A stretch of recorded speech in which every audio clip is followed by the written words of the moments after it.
testimony. If I have anything at all,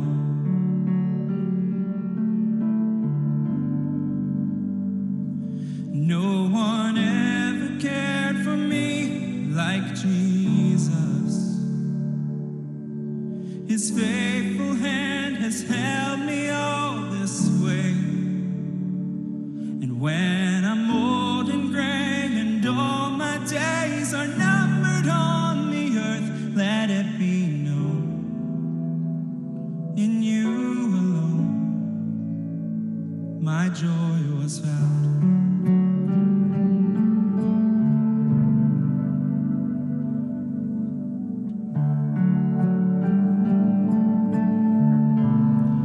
Let my children tell their children, let this be their memory, that all my treasure was in heaven, and you were everything to me.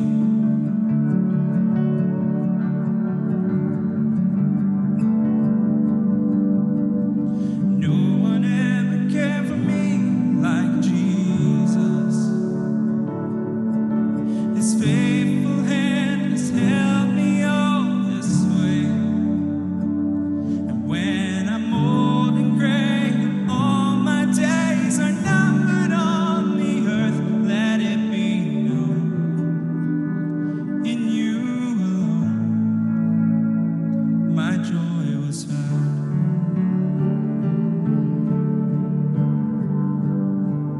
I found my joy.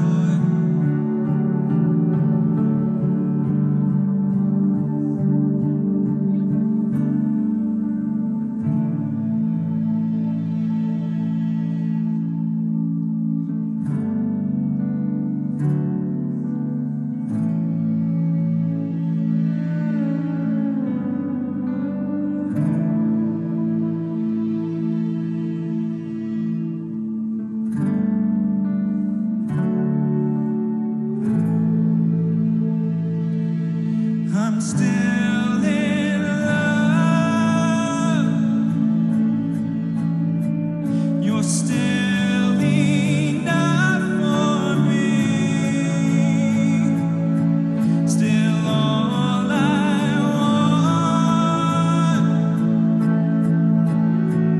You're still my everything. I'm still in love. You're still enough for me.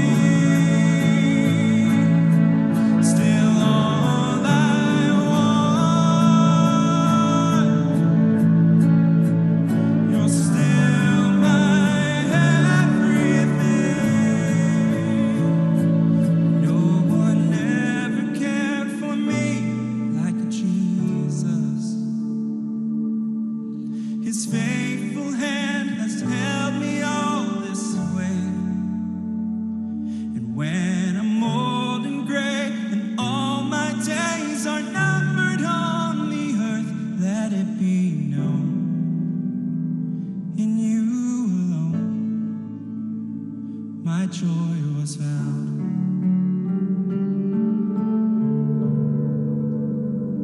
I found my joy.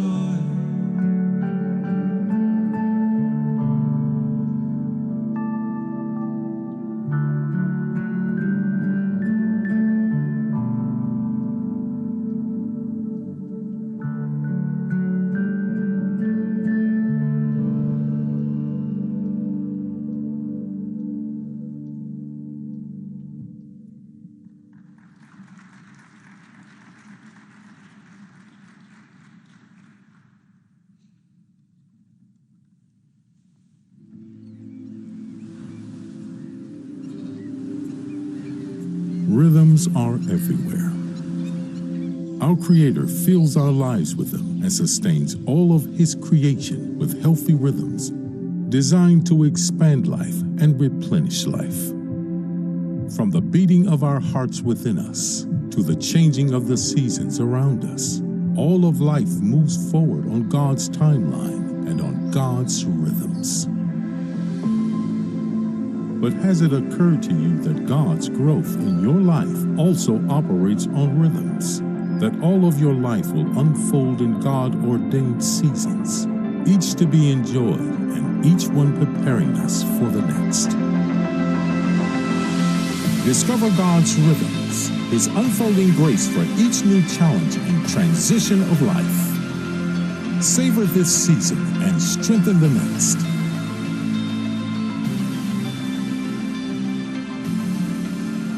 Well, I want you to join me in John chapter 15, and we're going to get to that text in just a moment.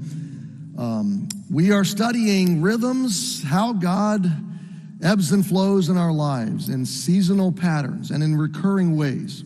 And it might seem like almost like a punishment to be talking about spring this week. As I look at the weather, there's actually some ice and snow on the schedule, it looks like. But we can all look forward, and hopefully this will cultivate your heart today. Last week we laid the groundwork of what is the experience of spring, what is God doing in our lives when spring returns. And today we're going to talk about how to cultivate it. How do we engage what God is doing in spring? Like we talked about God's work in winter, God has a work in spring to do as well. It's not going to be long. I look out at this parking lot right now, and it's got piles of snow. And I hate the sand and the salt. It gets all over the cars, and it just makes everything look dirty. But they dump the sand all over the parking lot. It's not too long from now before that snow is going to be gone. And the crew that comes out and takes care of our snow removal and our lawns, they're going to come out here one day with big blowers, and they're going to be blowing all that sand and dirt into piles, and then they're going to suction it all up, and they're going to trim, they're going to clean the whole property up. It'll just be like a thorough cleaning coming into spring. And they'll wait till that last snow is gone, and then they'll start to clean everything up. And then something begins to happen. I got to be honest with you, when it comes to the parking lot, I have a love-hate relationship with spring. I love what spring does everywhere except for the parking lot. And that's because we have cracks in our parking lot. Any of you have cracks in your driveway? What's going to happen in the cracks in your driveway before too long? Somebody shout it out to me. Oh my goodness. You're going to start seeing green grow where it's all supposed to be black asphalt. In fact, I came from a region of the country to Connecticut where things didn't grow naturally. So they only grew where you cultivated them to grow, unless you're talking tumbleweeds. They grew everywhere. But real stuff like flowers and green, nothing green grew unless you intentionally planted it, watered it, and more importantly, probably wired up an automatic watering system to keep it alive and sustain it. Pretty much other than that, it was sand. And if you stopped watering your lawn before long, it was brown and dead, and it too would eventually return to just be a dirt lot with tumbleweeds growing. I wasn't prepared for the explosion that spring is in New England. In fact, I remember the first time I ever visited Emmanuel Christian Academy, I thought, I wish I had a weed whacker right now. I want to get out of the car and weed whack this place. And then I realized once I lived here, everything is like that. Like right now, New England seems dead. In a few months, it'll just seem like the whole place needs a big haircut. Really. Your driveway, your sidewalks, your yard, everything will need to be trimmed. Why? Because of the explosion of life. I truly have a love-hate relationship with what grows up in those cracks. And you can ask Pastor Sherwin because he helps manage our facilities. And like every other day, I'm like, Sherwin, there's a green weed right there. Get somebody to get that up. We got a weed whack. Hire a teenager to weed whack. Get some Roundup. Spray those cracks. I mean, I'm like Thanos to weeds between the cracks, okay? And if you're not into the Marvel universe, you don't know what I'm talking about. I want all of the weeds gone out of the cracks right now. I want to snap my fingers and all of them be gone, So we are just very aggressive on the weeds. But in reality, we are just weeks away from that explosion of life. And a few introductory thoughts I want to share with you. When God brings spring, nothing really can hold back the explosion of life that he intends to bring. And in the winters of our lives, we can look forward to the return of spring. That's really the whole essence of where we're at right now. And one of the early things I want to say here is, when it comes, welcome it. I'm going to caveat this. Welcome it, but don't worship it. Welcome it. We can get it in the mindset, kind of two extremes. One extreme is, life is supposed to be hard, and if it's hard, I'm enduring, I'm suffering, I'm paying the price, and we can find some sort of self-satisfaction in that. Like, I'm suffering for the Lord, and I'm enduring for God, and that's not really a healthy long-term mindset. The other extreme is that if life is hard, I've done something wrong, and we begin to worship pleasure and safety and comfort, and we lose the sense that, no, God brings new life. God takes us out of winter into a new season to bear new fruit. And so we want to cultivate it. We want to welcome it. We want to steward it well. We want to embrace whatever rhythm God is unfolding in our lives and accept it. We want to reckon with it, but we want to be held through it, but not held by it, okay? And spring is a dangerous time. When God brings fresh energy and fresh life and resurges new vitality into your heart and life, it's a dangerous time. Like winter can tend to crush you and flatten you with that living, walking death feeling of, I don't have the energy or the strength. Spring brings kind of an alternate temptation. Spring brings a temptation to leave God behind. I've got new blessings and new opportunities and new dreams to pursue, and I've got new energy and fresh life. I've turned a new page. I've entered a new season in my life. Oh, I'm good now. Here's the thing. In winter, we know we need God. And so if we're not disillusioned with him, we just fall onto him. Independence. But spring can give us this subtle sense that maybe I'm okay. And all of a sudden, we can translate that, even subconsciously, into maybe I don't need him as much as I thought I needed him. And so it is an awesome time. It's an exciting time. It's a welcome time, but it's a little bit of a dangerous time. Jesus, in John 15, I think next year we're going to go verse by verse through the book of John. Now, don't hold me to that, but I'm really praying about next January already in terms of sermon series.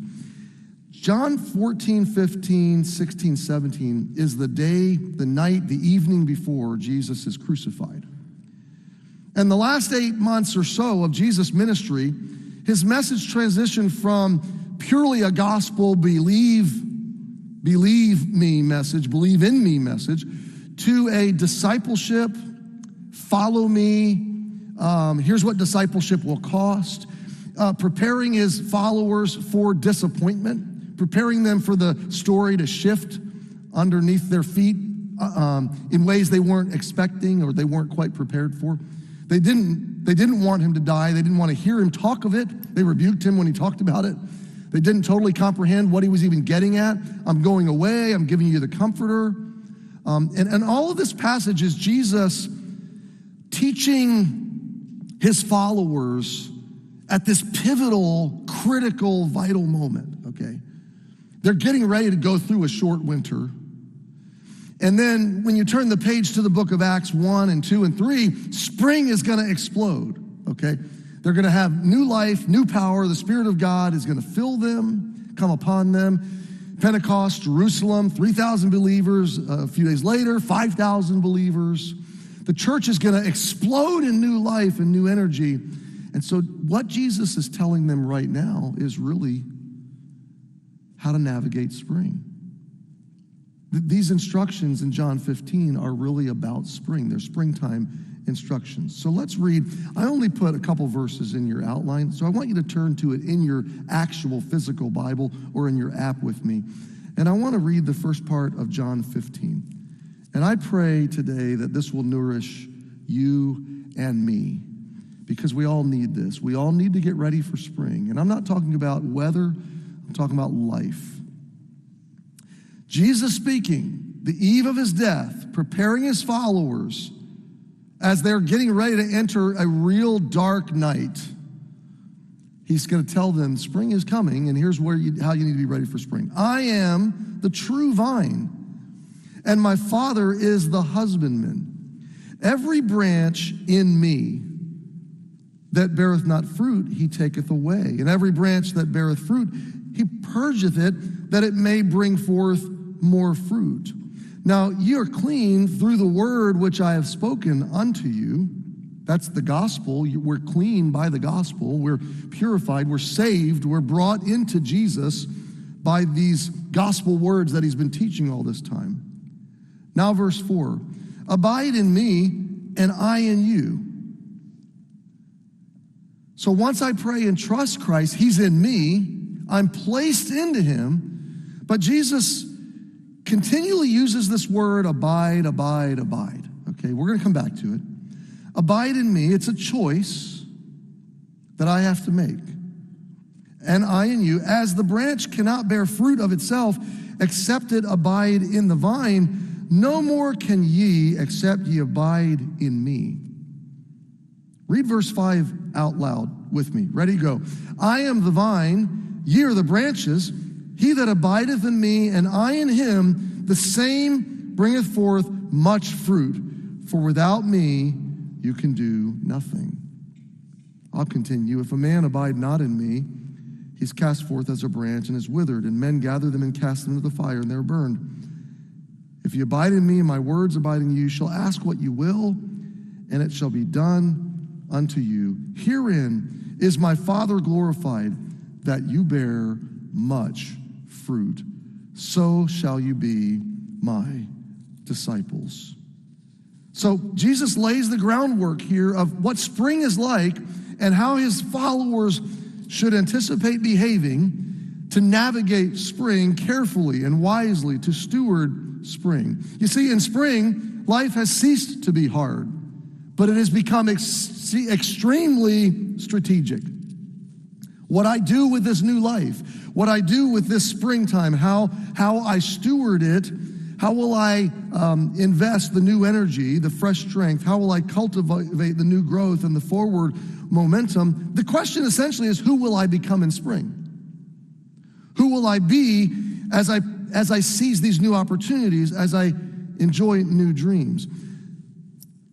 Haley, my daughter Haley is 20, and she'll be married in a few months. I don't even want to count the months, so don't ask. And I've been thinking this past week about when she was in my wife's womb. It was one of the hardest winters of our lives, primarily Dana more than me. I realize that, and I'm not claiming to be the victim of all these things as much as Dana was, but walking with her through this was really hard. Haley wanted to be born when she was about 3 months along, maybe 3.5 or something. And Dana started having early contractions, which was common for her throughout pregnancy, since she had had many miscarriages over the course of our marriage. And so we were naturally fearful and worried that this would, happen again. So when she started having contractions, we told the doctor, and the doctors, told her bed rest. That was the first way they dealt with it, is bed rest. So suddenly, oh my goodness, my wife is basically incapacitated, and the burden is on me to fix the meals and do the laundry, and basically she's got to sit in bed or sit on the couch as much and as long as possible every day. She's immobilized, and you have this it's a burden, but it's also this growing sense you're protecting this life that's so fragile in this womb. And Dana sat there for weeks and weeks, in bed or on the couch, and really moved as minimally as possible. We counted the weeks, and we were really eager to resume some normal operation to our family. I was eager to take her out to dinner, to take a walk, just to do anything mobile. And our doctors locally had said, I forget what week it was, but they had given us a certain week, that at that week, she crosses that survival question mark, that survival threshold, and will probably let you off bed rest and all these things. Well, that day came, and we were so excited. We anticipated she had an appointment about in a further away OBGYN specialty kind of labor and delivery, center for the Kaiser system in Southern California. We had to drive about an hour and a half to that appointment, but that was the first time she ever got to leave the house in months. And we were so excited that she was going to get off bed rest. That's what we were anticipating, is going in, seeing this doctor, doing the ultrasound, all that, and they're going to say, okay, you're good to go. You can come off bed rest. So we actually went out to lunch. It was like our first date before the appointment, and we were so just so happy, like being set free from prison almost. We got to the hospital. The doctor's name was Schmidt. She was a German lady, and she was tough as nails. And she was the senior labor and delivery doctor for the entire Kaiser system. She was the boss of everybody. So we knew we were talking to the most experienced mind and eyes, that would look at the details. And we got into that meeting, that office, and she got Dana laid out on that table with that ultrasound. And as she put the ultrasound on Dana's tummy was contracting. It was solid, and she felt that. And she looked at Dana, and she said, "Are you having a contraction right now?" And Dana said, "Yeah, I have them all the time." And the doctor said, "Oh my, we have to stop that." And I'm like, wait, where's this going? And she said, "We've got to stop that." And she started, doing the ultrasound, and Haley was safe. Haley was healthy. Heartbeat was good. But she said, "You can't leave this hospital having contractions." And I looked at the doctor. I said, "Wait, we were coming here for you to tell us she can come off bed rest because now we're past that threshold, that safe zone." She said, "Oh, sir, don't be confused. Yeah, the baby would survive right now, but do you want your baby to be in the NICU for 3-4 months or longer?" She said, "Every day this baby is in this womb, she's growing healthier, her immune system, her lungs, all of these things are coming to form, and she's nowhere near ready to be outside of this womb. We can't possibly take that risk at this stage." And our hopes were absolutely deflated. We thought spring was coming, and it wasn't. And we were put back on hold. The doctor actually said, "I can't let you leave the hospital. You have to be checked in. You have to be admitted." We were incredulous. Oh my goodness. It was the polar opposite of what we expected to hear that day. We didn't have a suitcase, not one stitch of clothing or anything was prepared. We weren't prepared for Dana to stay in the hospital an hour and a half from home. It was just, they took her from that table into the ward where all the preterm labor ladies were. They hooked her up immediately to an IV, and they put her on some kind of medicine that within about 30 minutes, she was like on fire. I don't know the name of the medicine. There's probably nurses in the room that could tell us what it was. I want to say Pitocin, but it may have been worse than Pitocin. I can't remember. All I know, it was at the time the most extreme way that they get the womb to relax. And I'm sitting there, and I'm actually Dana's suffering. Suffering. She was suffering.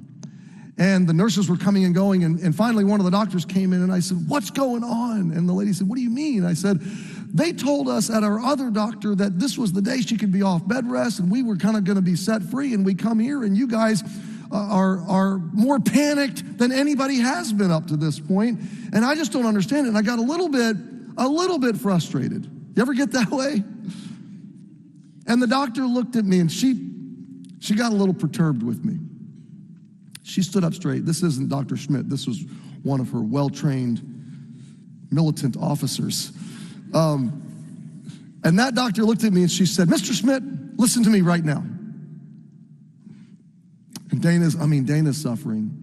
And she got her finger in my face, and she said, "Every day this baby is in this womb saves probably a week in the NICU." She said, "I know your wife is suffering, but this is what it takes to save your daughter's life.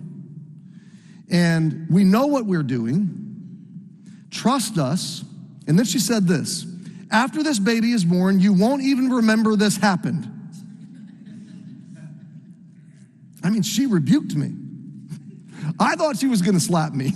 So I just at that point zipped my lip, said, "Yes, ma'am." She said, "And your job is to comfort your wife while she's suffering, and this will pass, and we'll get this under control. But right now, we need you to cooperate." I said, "Yes, ma'am. Thank you for the assurance."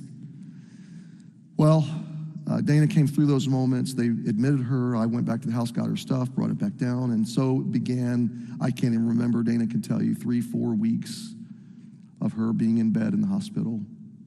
And I remember driving every day. I'd work a half a day and then drive down and sit with her through the day and evening. We'd watch a television show. Somewhere around 8 o'clock, I'd drive back home. And I remember the day that she called me. I was home. I just got home. I'd slept in the chair next to her all night. And I went home for an event at the church. And the doctor called me, or she called me, and she said, hey, she said, the doctor said it's time to do an emergency C-section. And now we were well into the safe zone. They had given shots. Haley's lungs had improved. She was ready to be born. And I was right in the middle of a big event at the church with a couple thousand teenagers on site.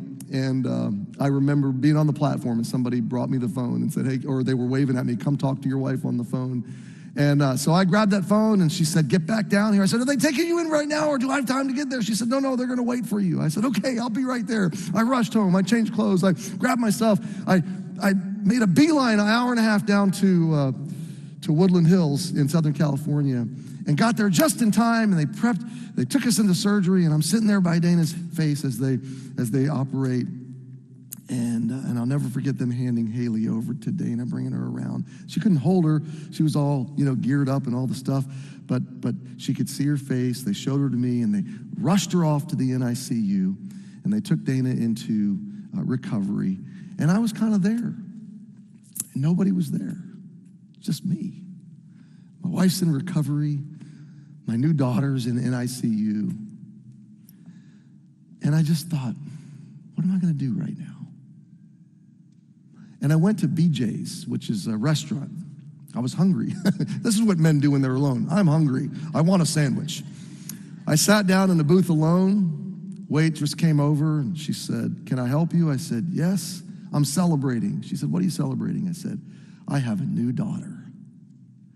And waitress said, congratulations. I said, so I just want the biggest meal you have. Like, tell me what the biggest meal is, and I got barbecue something or other and corn. I ate and ate and ate and sat there for an hour and a half, just stopping and letting it sink in.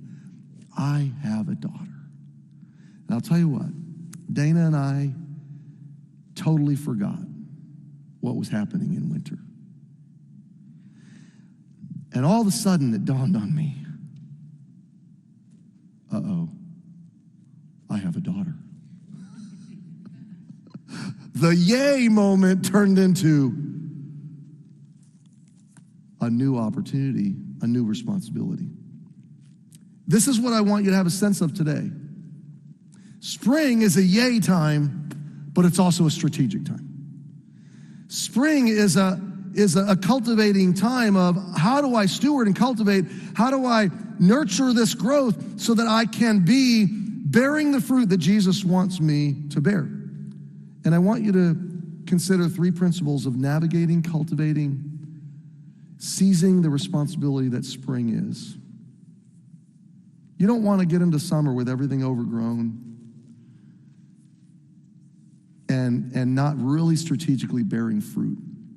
You don't want to meet Jesus having wasted spring and wasted summer and the fruit and the harvest that he wanted to bring in your life. And so what do we do so that we can bear the fruit Jesus calls us to bear? Number 1, we renew our grip on Jesus. And this is all about what Jesus is talking about, abiding and following. Now, there's an Old Testament passage I gave you. God, through Moses, is preparing the second generation of Israelites to move from the wilderness into the promised land. Spring is about to blossom for the Israelites. They're about to go from the desert of Sinai to the flourishing milk and honey, land flowing with milk and honey and grapes and fruit abounding, and not just literally, but metaphorically. They're going to conquer this land. They're going to divide up this land. They're going to settle this land. It's going to become a country. There's going to be generations of fruitfulness. And Moses' instructions were to them, God's instructions, hearken diligently unto my commandments. God says, if you hearken diligently unto my commandments, that I command you this day, to love the Lord your God and serve him with all your heart and soul, that I will give you the rain of your land in its due season, the first rain and the latter rain, that thou mayest gather thy corn and thy wine and thine oil. I will send grass in thy fields for thy cattle, that thou mayest eat and be full. Take heed to yourselves that your heart be not deceived, and you turn aside and serve other gods and worship them. Now, I want you to see the heart of God is the same in the Old Testament and the New Testament, and it's been the same over thousands of years and dozens of centuries. It hasn't changed. Thousands of years ago, God was saying to people coming out of winter into spring, take heed, grab a hold of my word and my commands, because my commands bring health. My commands bring fruitfulness. What he's saying is, make sure you go into spring with my directives, my instructions. Do spring my way, God's saying. Why? Because he knows there's a danger that we will do spring our way. That we'll take our energy and our resources and our opportunities and run fast and hard from him instead of letting his work unfold his way, cleaving to him, abiding in him, following him, obeying him. Look at verse 16 of Deuteronomy 11. Take heed to yourselves that your heart be not deceived, and that you turn aside and serve other gods and worship them. I want to say to you as we come into spring, not just weather-wise, but in your life, when spring arrives, be careful that in enjoying new strength, you don't worship the expression of that strength. Be careful that in being safe, you don't worship safety. Be careful that in earning money, you don't worship materialism. Be careful that enjoying blessings, you do not worship pleasure. Be careful that in pursuing new dreams, you don't come to worship those dreams or worship that individualism. The warning from God in Deuteronomy is the same as Jesus in John 15. Look at it again. Abide, Jesus says. That means to stay, to dwell, to endure in me and I in you. Jesus says you can't bear fruit apart from me. This is the way this works. When Jesus wanted his followers to understand Acts 1 and 2 and 3, the spring that was about to explode, he's going to say to them, here's his understanding and how he wanted to explain it to them. I'm like a vine. They would have all understood this. They were surrounded by vineyards. They were surrounded by fruitfulness. They understood what a vine looked like and what branches looked like. And basically said, you're like a vineyard, and my Father is like the husbandman. He's the one that's tending and cultivating and planting and nurturing the vineyard. And I'm the vine. I'm the root and the stalk. I'm the one that brings all the nutrients to bear in your life. And you've been grafted into me as a branch by faith. We know this to be the gospel. We know this to be our salvation. We're placed into Jesus, and he's placed into us. We're made one. We're grafted in. And Jesus says, so here's the deal. The branches cannot bear fruit on their own. If they disconnect from the vine, they're going to shrivel up and die. So Jesus says, your only hope to be who I've called you to be, to enjoy the abundance that I want to give you and bless you with, is that you stay connected, that you hold on to me and hold on to my words and let my truth and my commands guide you, and let my presence fill you, let my spirit empower you.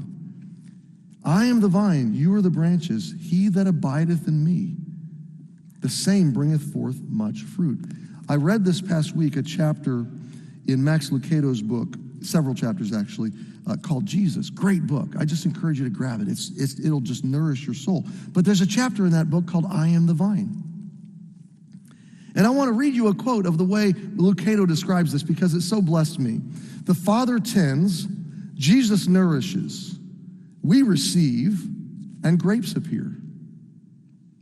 Passerby, stunned at the overflowing baskets of love and grace and peace, can't help but ask, who runs this vineyard?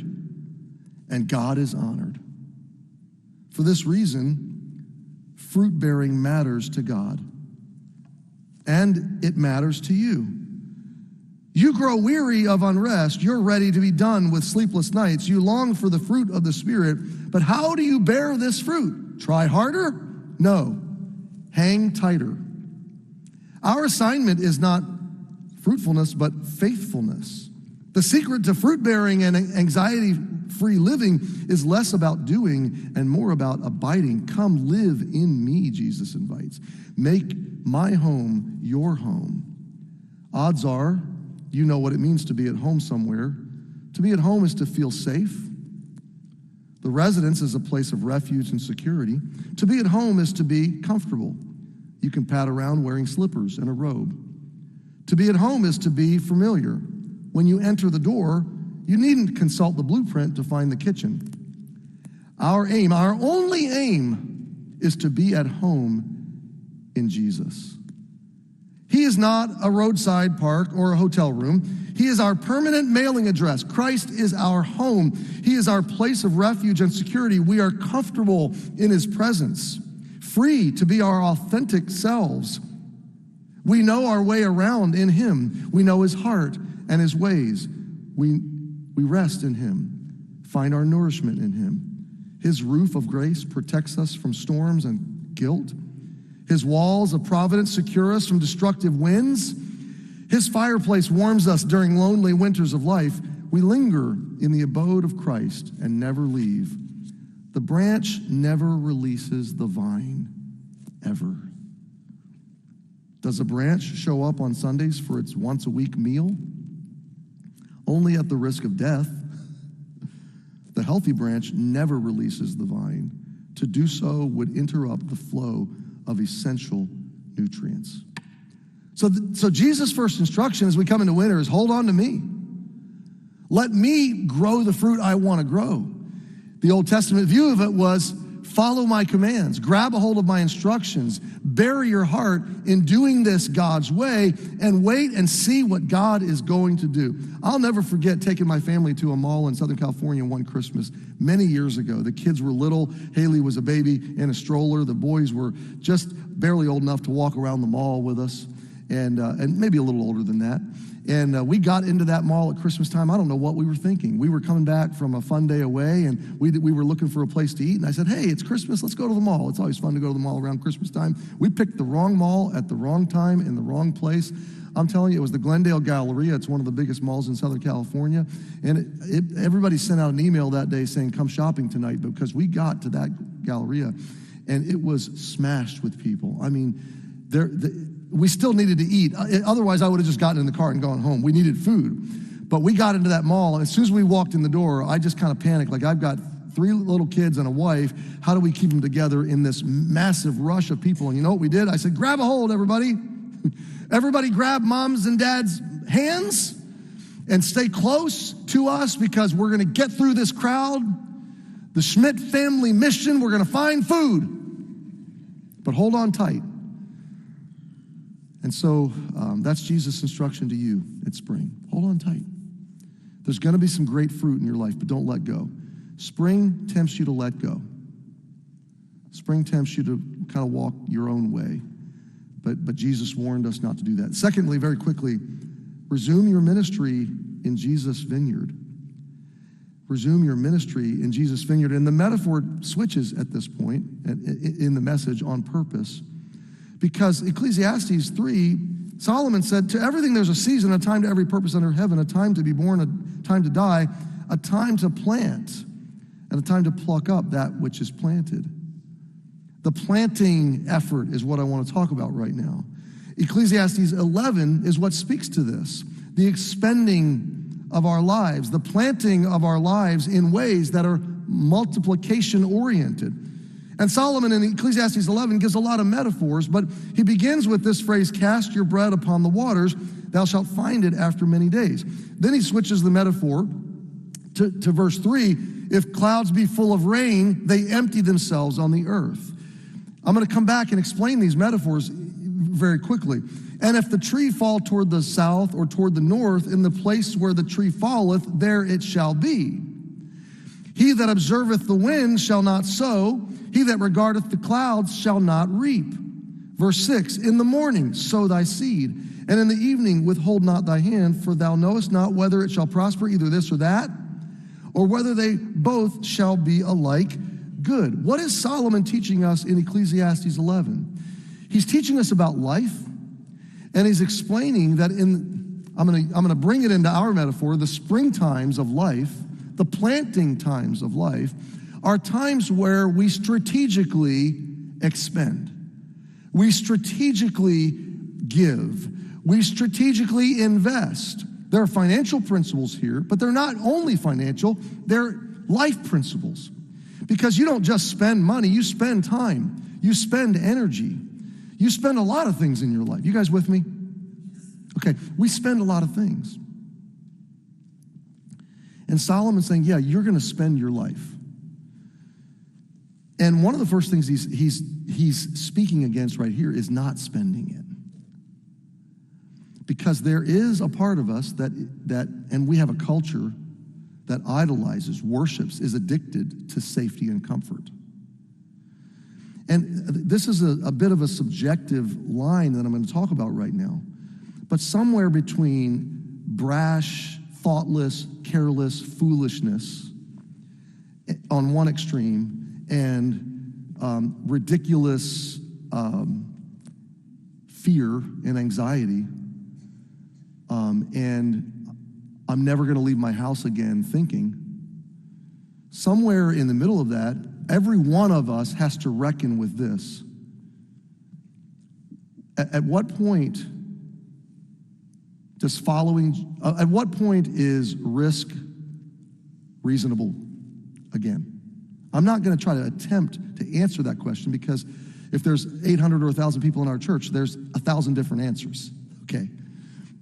So I'm not speaking judgmentally. I've got to answer that question for myself. Pre-COVID, we went shopping, we went to restaurants, we traveled, we flew on airplanes. It appears that this year there will be some sort of return to risk factor, a normal risk factor. At some point, I don't know when, and for everybody it might be a different place. But at some point I've got to reckon with this. God hasn't called me to safety, he's called me to mission. Again, I'm not speaking to being irrational or thoughtless or careless, but at some point we're all called to live. At some point, I've had to reckon with this all year long.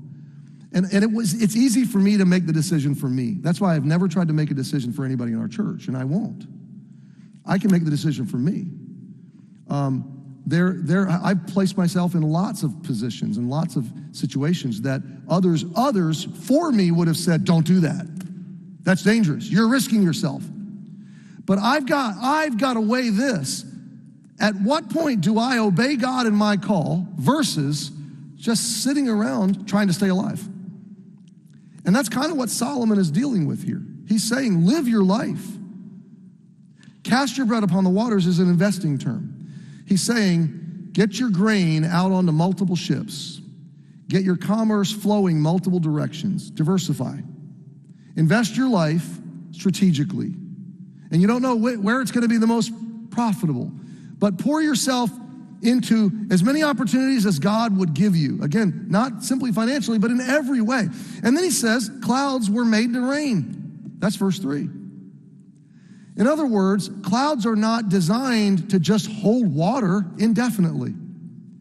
It's a cycle. The water comes in, and the water is designed to be poured out. And a cloud was designed by God to expend itself. Why? To nourish the earth, to grow fruit. And you're a cloud, and I'm a cloud. And I got to be honest with you, in many respects, COVID has kept us holding in the rain. Hopefully not. I don't know your life. I don't know your schedule this week. I don't know how and who. I don't know how you're serving Jesus at this time. I'm just speaking kind of comprehensively. Maybe the globe, maybe the American church, I'm not sure. But of necessity this year, the American church had to turn inward and go, how do we be safe? That was a foreign concept to the first century church. I think it bears considering. That's all I'm saying. I'm not saying what you should do. I'm saying we have a choice to make this year as a church. As the fear factors start to dissipate, as the vaccine starts to be more accessible, as health hopefully, prayerfully returns to some level of normal, will we? Will I? Will I once again be willing to be a cloud, willing to rain? He that observeth, the tree image is simply this, where he says a tree is going to fall. If it falls to the north or the south or there it will be. What he says is you're a tree. And you got a time to bear fruit. You got a time to dig roots and bear fruit. But one day, you're going to fall. And once you've fallen, whatever direction you decide to fall, that's where you're going to be. The idea is live your life while you can, plant your seed while you can, bear your fruit while you can, and choose strategically which direction you're going to bear fruit in. Choose your definition of success. My definition is obedience to my God. Choose your definition of success, because you're a tree falling. And one day, you're going to land, and none of it can be redone. It'll all be in the books. And your tree will have landed. Okay? So he says, we observe the wind. He that observeth the wind shall not sow. He that regardeth the cloud shall not reap. What's he saying? If we look at the risk, we're not going to do anything. If we look at, it might rain today, I'm not going to plant. Or this might happen, I'm not going to invest. I might get ridiculed, I'm not going to share the gospel. And we live in a culture that's telling us don't take any risks ever, ever. And I, for one, cannot live that way, because that is not living. I refuse to live that way. Now, let me caveat what I'm saying. I'm not taking responsibility for what risk you take. You take the risk you're comfortable taking with God. You don't answer to me, you answer to God. You're worshiping online, I'm thankful you are. Do it as long as you need to. Don't hear pressure from me. Hear your pastor not pressuring you. Hear your pastor encouraging you to go to your God and really evaluate, what kind of cloud are you going to be? Where are you going to fall as a tree? How will you resume ministry in the vineyard God's given you to minister in? Third principle, very quickly. Reset your journey in Jesus' clarity. There's a cleaning and purging aspect to spring. Well, the first thought about renewing our grip was about abiding and following. And the second thought about resuming our ministry is about plowing and planting. That's the imagery. This third image is about cleaning and purging, resetting your journey in clarity. And I take you to Hebrews 12 for this one, and these are topical thoughts. Hope you'll forgive me for that. I usually like to just go right through a passage. Wherefore, Hebrews 12 says, seeing we're compassed about with so great a cloud of witnesses, the witnesses of Hebrews 12. I always envision this like a stadium of people cheering, looking over the edge of heaven, cheering us on. I'm not going to say that's the wrong way to see this. It's just not exactly it's not exactly the essence of it. The essence of it is this. The chapter before it is all the people that live by faith. It's the great faith hall of fame. And what he's doing is, it's a courtroom. And the author of Hebrews is proving Jesus to the courtroom, to the jury, okay? He's proving that Jesus was God, that Jesus fulfilled all the Old Testament sacrificial system. That's what the book of Hebrews is about. He's proving to first century Jewish believers that they don't have to go back to Judaism, that they can follow Jesus alone. And he doesn't want them to fall away from Jesus. And their faith is what's going to keep them intact in spite of trials, hardship, risk, suffering, death, martyrdom, all of it, okay?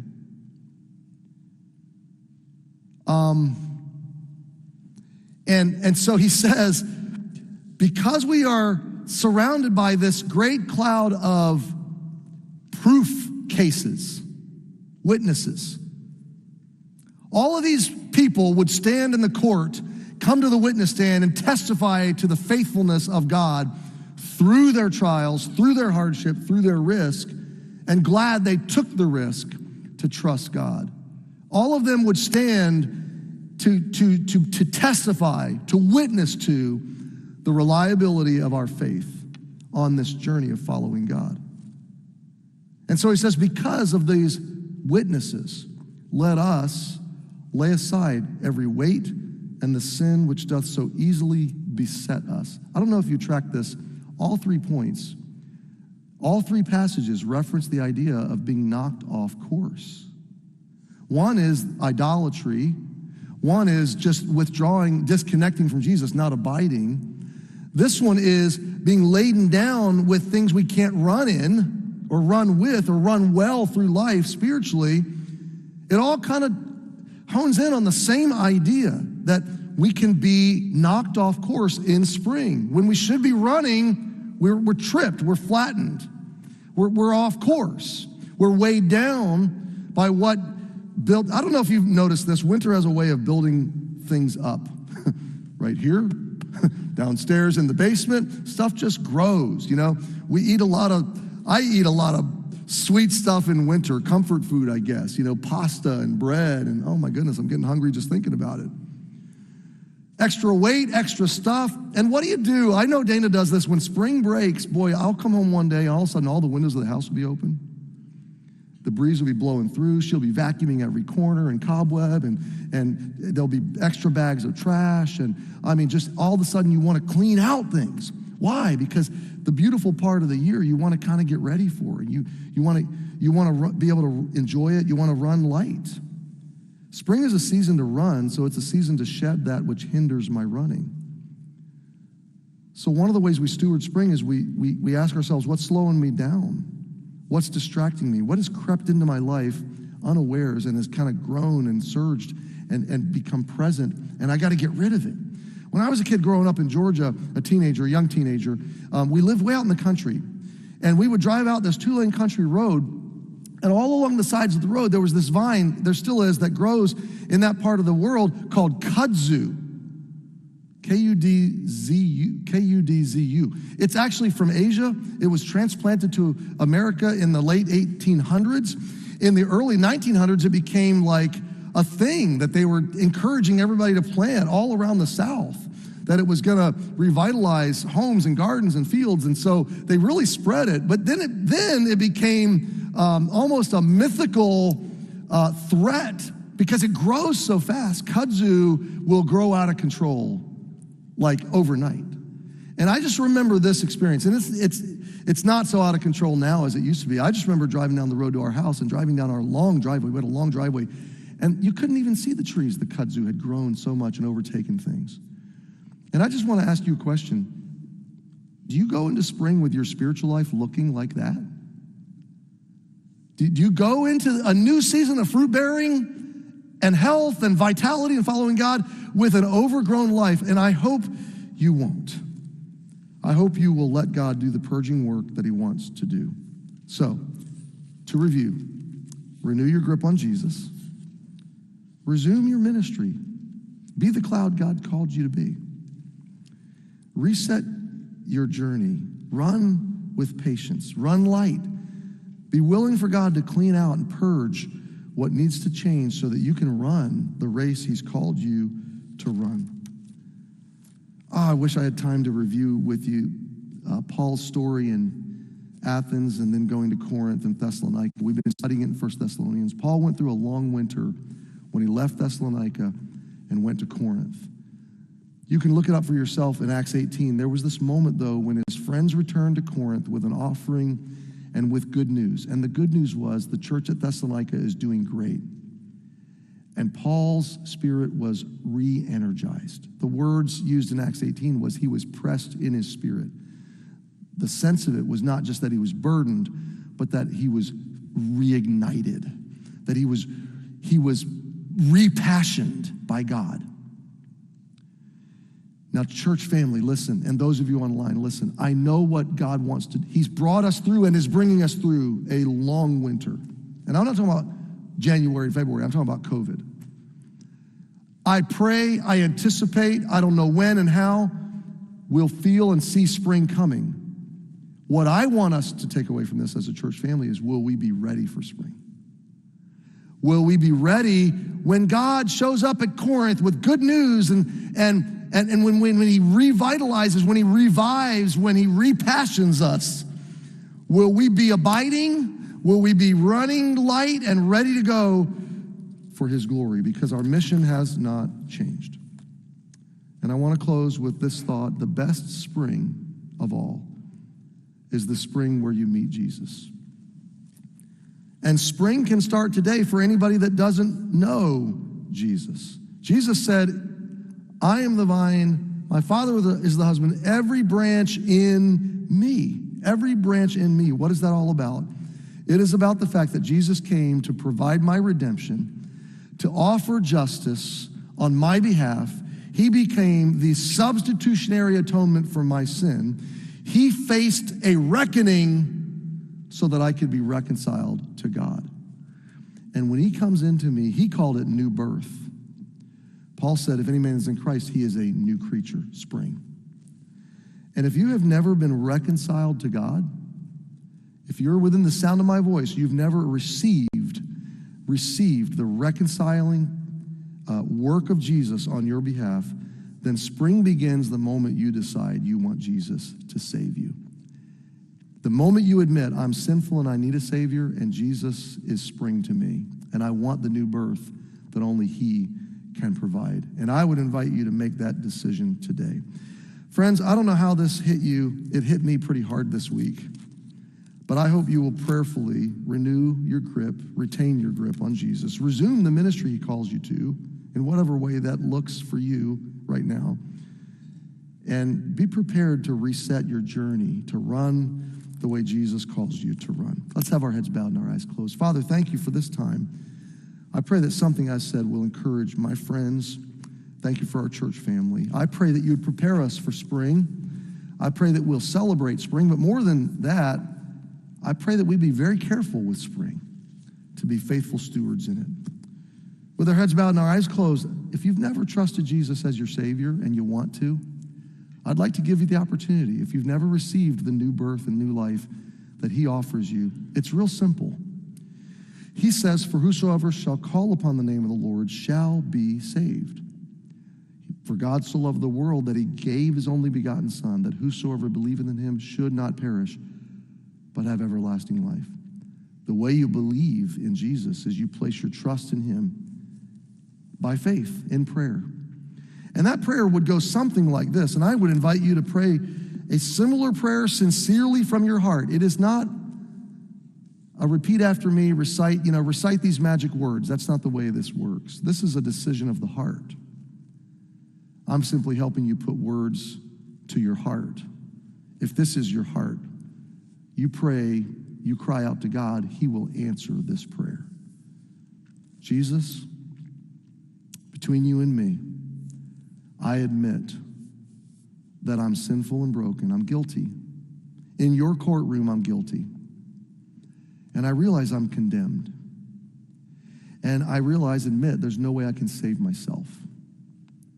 I can't bring new birth and new life into my own life. But Jesus, I believe that you are God and that you died for me and rose again to offer me forgiveness and new birth and new life. And Jesus, I receive that right now. I'm asking you to come into my life and be my personal Savior. Now, my friend, you only need to pray that prayer one time in your life. It is a one-time decision. It is a one-time birth. And you can never be unborn. It is the gift of God's grace. And if that's your decision today, we have a Bible and a book, and it's in the white gift bag in the back. We hope you'll take it and celebrate and commemorate this day. If you're online, we will send you this, mail this to you, but we simply need to know about your decision. And so you could email me personally, and I will celebrate your decision. pastor@ebcnewington.com. Father, go with us today, strengthen us, encourage us, and take us forward by your grace. And thank you so much for your faithfulness. In Jesus' name we pray. Amen.